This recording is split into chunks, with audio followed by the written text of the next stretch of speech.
What's your name? My name is Stephanie Corley. Where are you from? I'm from Jersey City, New Jersey. What's your favorite color? Favorite color? I feel like I'm transitioning right now. I went from gray to lavender, and I think I'm a green girl right now.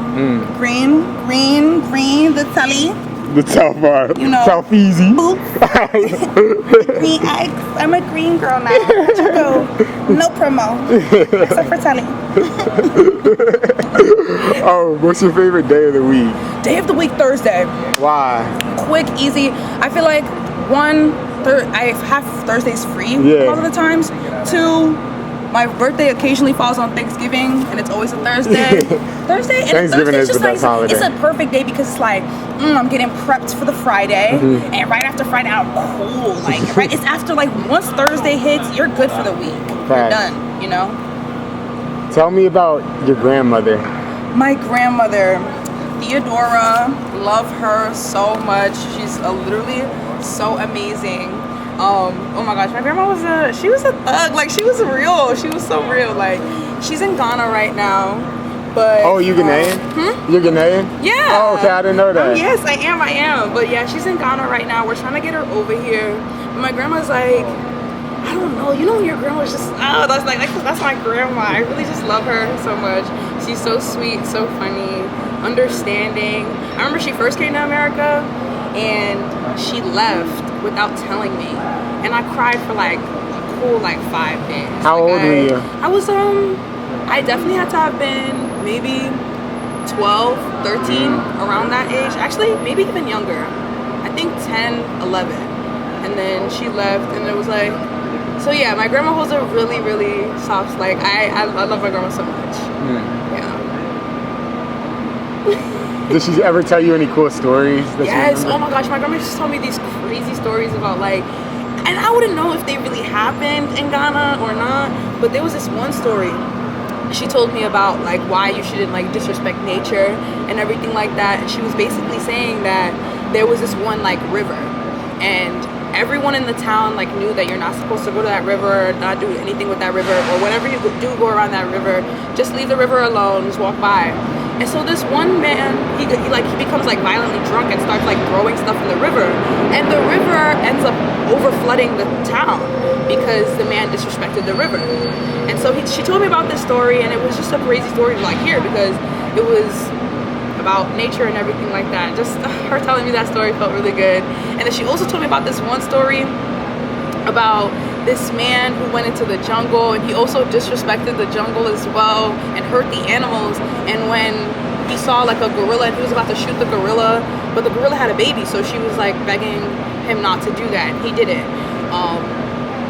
I don't know how she knew these stories, but she would just tell me these stories. She'd tell me stories about African spirituality and things like that. What about it? Just so from her perspective, and I definitely think this is because of colonization, but she would say voodoo and stuff like that, or juju, or if you see certain things, you have to make sure that you stay back from it. Definitely pushing the narrative. Whenever she would tell me these stories, she'd always end it with oh, this is why you have to pray, this is why you have to love God, all these things. So yeah. Do you believe in the same thing as your parents or as your family? No. What do they believe in? My parents are evangelical Christians. I grew up as an evangelical Christian, and I grew up in Christianity and everything like that. But as of right now, and I've been struggling with my finding out what I identify with in terms of religion. But at this point, I'm past religion, and it's kind of scary for me to say. Even this past Easter, Easter used to be the most important holiday in my life. Past my birthday, of course. But Easter used to be really, really important. But this last Easter, I didn't even know it was Easter. It completely just passed by. So just thinking about where I was back then when I kind of had no choice but to go to church, and now, hey. But yeah, I definitely do not believe in the same thing as my parents. Where do you think we go when we die? I think you go wherever you thought you wanted to, or wherever you intended to go. If Christians believe that they're gonna go to heaven, I think they're gonna go to heaven. If people believe they're gonna go to hell, I guess you're going to hell. If people think they're gonna be reincarnated, is that reincarnated? Yeah. Then you're gonna get reincarnated. I don't know. I feel like it's too vast of an idea, of a thought, to just limit it down to one. Where do you hope we go? Me? Yeah. Honestly, I don't mind going into a black void and just floating. I don't mind. Don't bring me back here, though. Do not bring me back here. Like, do not bring me back here as especially if there's racism still around and you bring me back here as a black person again. Hey. Too much. Too much. But, yeah, I kind of want to go into a black void and just float around. Or I don't mind also just being dead. I really don't mind just being dead. Like, there's nothing happening. I'm just dead in the casket. I don't mind that. Do you have dreams? I do. I have, like, it depends on what types, it depends on, like, what types of dreams I have, but I usually have a lot of vivid dreams. Do you have one in particular you want to share? Oh my God. So I'm not going to share this one because it's a little too graphic, and Don't shy away. I mean, okay. unless it might end up on YouTube, but it's like I just had this one dream that I was stuck in a hospital, and there was a bunch of people in this hospital. I don't even know why I was in the hospital. It was like I was in a hospital like waiting room, and some guy from my church is there too. So we're just waiting, and as we're about to leave, like, Al-Qaeda comes in, and they come in and they're like, yo, we giving 40 lashes to people and we're gonna kill y'all for like 2. So I'm like, yo, what's really going on here? Like, so I'm getting really scared. Mind you, vivid as ever. I'm telling you, I could remember everything. you were there, yeah. I can remember everything. And sorry to my disrespect, I tend to forget like the difference between Taliban, Al-Qaeda. Okay, yeah. So yeah. Yeah. But for now, I'm just gonna say Al-Qaeda. Okay. And they came in, did all that. Then they brought in the other. I guess there was another group, like room. Oh, okay. And they brought in the other people from the other room to my room. And then they were like, okay, so like hostages. yeah, so they said, oh my gosh, this is the part that really killed me. They said, if we pick you, you're gonna get the 40 lashes and you're dying. And it was a little kid who was gonna give me the 40 lashes too. Like, it was a little kid. Like, he was a part of them. He was gonna give me the 40 lashes. They picked me. I'm like, damn. And everybody else could leave. Mind you, the guy that I went to church with, he got to leave. So I'm like, damn. But then, as they about to like do this 40 lashes and they open the door for the other people to leave, the police come in there, everybody's safe. But this is the most vivid part of the dream. Like, I could have never imagined this. But as we're leaving, I'm running down the steps because the police are here. I'm running down the steps, and I see it in the window that's in the steps, because you know how sometimes staircases have windows, right? So in that window, I see one of the members of the group that just tried to hurt us jump off the thing, and he just like committed suicide there and then. Yeah. Trigger warning, sorry. But yeah, that was just crazy. That was a crazy vivid dream. When I say vivid, I mean I saw every single color. I saw every single color. I saw everyone's face.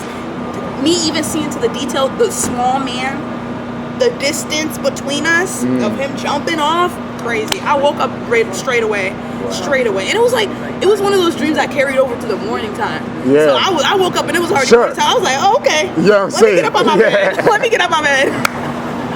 But yeah, that's like one of the most vivid dreams I've had so far. Where do you think dreams come from?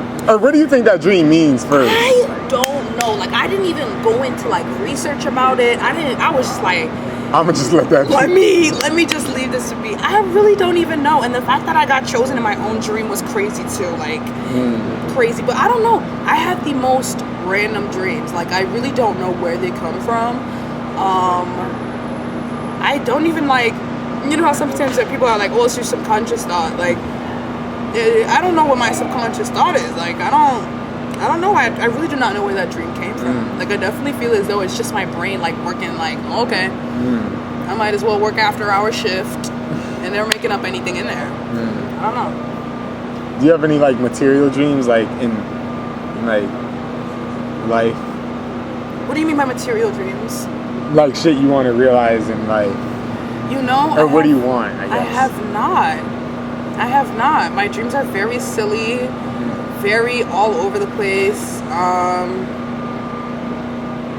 If anything, no. Actually, no, I don't. So you don't want anything in life, like?